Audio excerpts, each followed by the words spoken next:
Admission of new partner क्या होता है।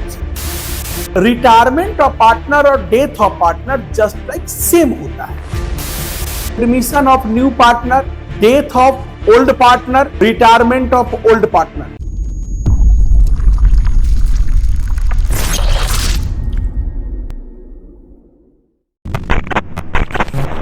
दोस्तों इस वीडियो में हम आपके लिए लेके आए हैं admission of new partner, death of old partner, retirement of old partner. यानी कि एक ही वीडियो में अंत तक जरूर देखिएगा इस वीडियो को। आपको 3 चैप्टर एक वीडियो में, और हमको लगता है कि 5 से 7 मिनट में आपका कंप्लीट हो जाएगा। और इससे रिलेटेड कोई भी थ्योरी क्वेश्चन आता है, कोई भी अगर छोटा मोटा कैलकुलेशन आता है तो इस वीडियो से आपका कंप्लीट हो जाएगा। ऑब्जेक्टिव, नॉन ऑब्जेक्टिव या लॉन्ग क्वेश्चन। आइए सबसे पहले हम देखते हैं एडमिशन ऑफ न्यू पार्टनर क्या होता है।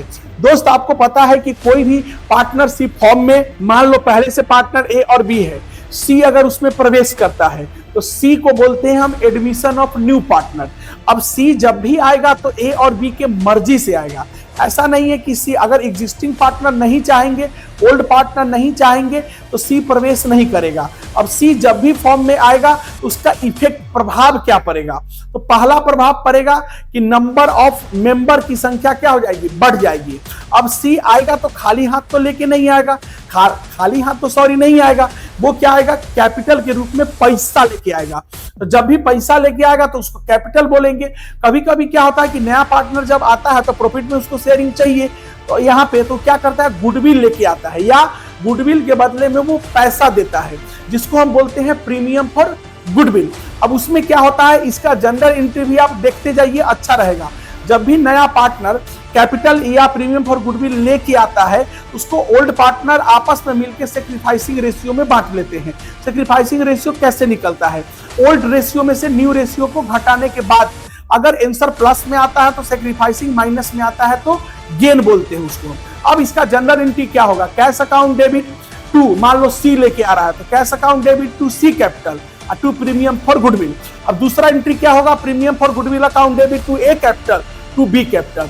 इन सेक्रीफाइसिंग रेशियो में उसको क्या करेगा, बांट लेगा। अब इस पर प्रभाव क्या पड़ेगा, तो पहला मेंबर की संख्या में बढ़ोतरी होगी, फिर मान लो कैपिटल में बढ़ेगा, फिर गुडविल का भी क्या होगा, बढ़ेगा। Change in profit sharing ratio होगा, लाभदायकता अनुपात में क्या होगा, परिवर्तन होगा। वैल्यूएशन ऑफ गुडविल होगा, रीवैल्यूएशन ऑफ एसेट्स और लायबिलिटीज होगा, और लास्ट में एडजस्टमेंट ऑफ कैपिटल होगा। यानी कि पहला क्वेश्चन इसका डिफिनीशन था, दूसरा क्वेश्चन इसका प्रभाव था, और तीसरा हमने आपको अकाउंटिंग ट्रीटमेंट बता दिया, इसमें हो गया। अब आइए आप रिटायरमेंट ऑफ पार्टनर। अब रिटायरमेंट कभी भी होगा तो ओल्ड पार्टनर होगा। अब रिटायरमेंट और डेथ में पहले आप फर्क समझिए। रिटायरमेंट का मतलब होता है कि जैसे ए बी सी मान लो 3 पार्टनर हैं और बी बेचारा बूढ़ा हो गया, काम करने में असमर्थ हो गया, तो वो अब बोलेगा कि भाई अब हम काम नहीं कर पाएंगे, अब हम संस्था को, फॉर्म को क्या करें, छोड़ रहे हैं, अब छोड़ दे। अब ए और सी, मान लो बी अगर बूढ़ा हो गया तो ए और सी की मर्जी होगी वहां पे। अब जैसे ही बी बेचारा फॉर्म को छोड़ के जाएगा कि उसको हम रिटायरिंग पार्टनर बोलते हैं, और इस प्रोसेस को हम रिटायरमेंट ऑफ ओल्ड पार्टनर बोलते हैं।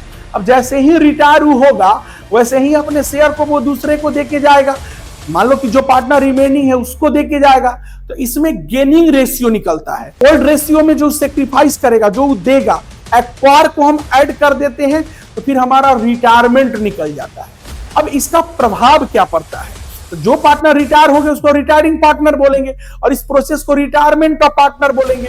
इसका प्रभाव क्या पड़ेगा, जब भी कोई पार्टनर आया था तो मेंबर बढ़ा था, अब कोई पार्टनर छोड़ के जाएगा तो नंबर ऑफ मेंबर क्या होगा, घट जाएगा। अब वो पार्टनर मान लीजिए जाएगा तो प्रॉफिट एंड लॉस रेशियो फिर से चेंज होगा, फिर से वैल्यूएशन ऑफ गुडविल होगा, फिर से आपको रीवैल्यूएशन ऑफ एसेट्स और लायबिलिटीज होगा, रीवैल्यूएशन ऑफ एसेट्स और लायबिलिटीज होगा, फिर एडजस्टमेंट ऑफ क्या होगा, कैपिटल होगा।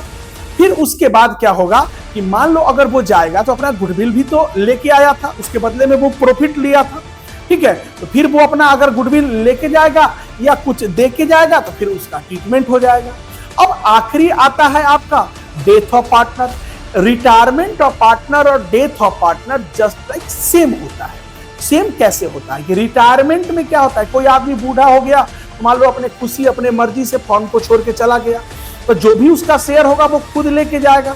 और डेथ में फर्क क्या होता है कि डेथ ऑफ पार्टनर होता है अनसर्टेन होता है। आपको पता है कि मृत्यु क्या है, अनसर्टेन होता है। काल कभी भी जो है किसी भी इंसान को क्या करता है, सवार हो सकता है। यमराज कभी भी आ सकता है प्राण को लेने के लिए।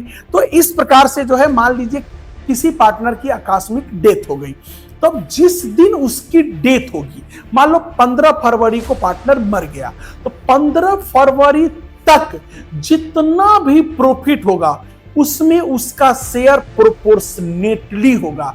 इस बात को आप याद रखिएगा, यह इसमें सबसे बड़ा इंपॉर्टेंट यही फंडा होता है। अब उसमें क्या होगा, इसका प्रभाव क्या पड़ेगा। अब आपको पता है कि जब पार्टनर कोई मरेगा, तो पार्टनर मरेगा तो मेंबर की संख्या कम जाएगी, फिर गुडविल का वैल्यूएशन होगा, रीवैल्यूएशन ऑफ एसेट्स होगा, एडजस्टमेंट ऑफ कैपिटल होगा, change in profit sharing ratio होगा, गेनिंग रेशियो निकलेगा। ठीक है, लेकिन इसमें एक और फंडा होता है, जेएलपी का होता है, ज्वाइंट लाइफ पॉलिसी। डेथ के केस में आपको देखने को मिलता होगा जेएलपी, ज्वाइंट लाइफ, संयुक्त बीमा जो होता है, मतलब सबका मिला के होता है।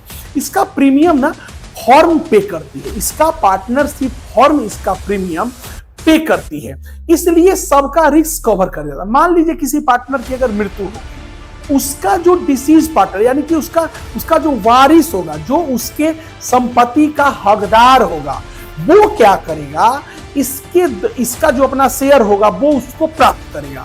अब ओल्ड पार्टनर, मान लो ए बी सी 3 पार्टनर है, सी की मृत्यु हो गई, ए बी उसके जितने भी शेयर होंगे उसका पेमेंट करेगा। तो 2 प्रकार से नॉर्मली होता है, एग्जाम में पूछे हुए हैं। एक इंस्टॉलमेंट बेसिस होता है, दूसरा लमसम अमाउंट होता है।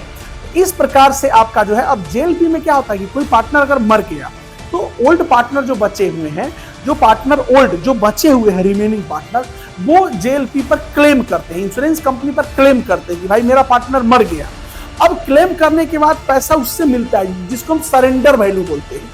अब यहाँ पर तो सरेंडर जब मिलेगा, सरेंडर वैल्यू मिलेगा, उसको सारा पार्टनर आपस में मिलकर क्या करेगा, बांट लेगा। और इसका जो पेमेंट होता है, जैसे रिटायरमेंट में क्या होगा, जो पार्टनर रिटायरमेंट होगा वो पेमेंट लेके जाएगा, लेकिन डेथ में ऐसा दोस्तों नहीं होता है। डेथ में क्या होता है कि जो पार्टनर मरेगा वो खुद ब खुद लेके कैसे जाएगा, क्योंकि कहा गया है खाली हाथ आए हो खाली हाथ जाओगे। आपको पता है कि खाली हाथ ही आया होगा और खाली हाथ चला गया। अब उसके जो भी शेयर हैं उसके हकदार उनका वारिस होगा, जिससे उनकी वाइफ होगी, जिसको डिसीज पार्टनर बोलते हैं, डिसीज पार्टनर बोलते हैं। ठीक है, उसका बेटा होगा, उसके मम्मी पापा होगा, या कोई भी होगा, वो आपको उसमें शेयर जो है प्राप्त कर लेगा। तो दोस्तों इस वीडियो से आपको admission of new partner, retirement of partner और डेथ ऑफ पार्टनर का मीनिंग और प्रभाव और उसका कैलकुलेशन, आई होप आपको समझ में आ गया होगा। इस वीडियो को अंत तक आप देखे हैं, धन्यवाद। फिर ऐसे ही वीडियो के लिए हमारे चैनल को सब्सक्राइब कर लीजिए, लाइक कर लीजिए और हमारे वीडियो को अपने दोस्तों में शेयर कर दीजिए, ताकि आपके दोस्तों को भी फायदा पहुंच जाए। क्योंकि एकलौता ऐसा चैनल है साईं राम एकेडमी, एक छोटा छोटा क्लिप लेके आया है आपके लिए बिजनेस स्टडी अकाउंटिंग का ढेर सारा वीडियो, 1 शॉट वीडियो देखने से ही आपकी तैयारी स्ट्रांग हो जाएगी, हमें यह पूर्ण विश्वास है।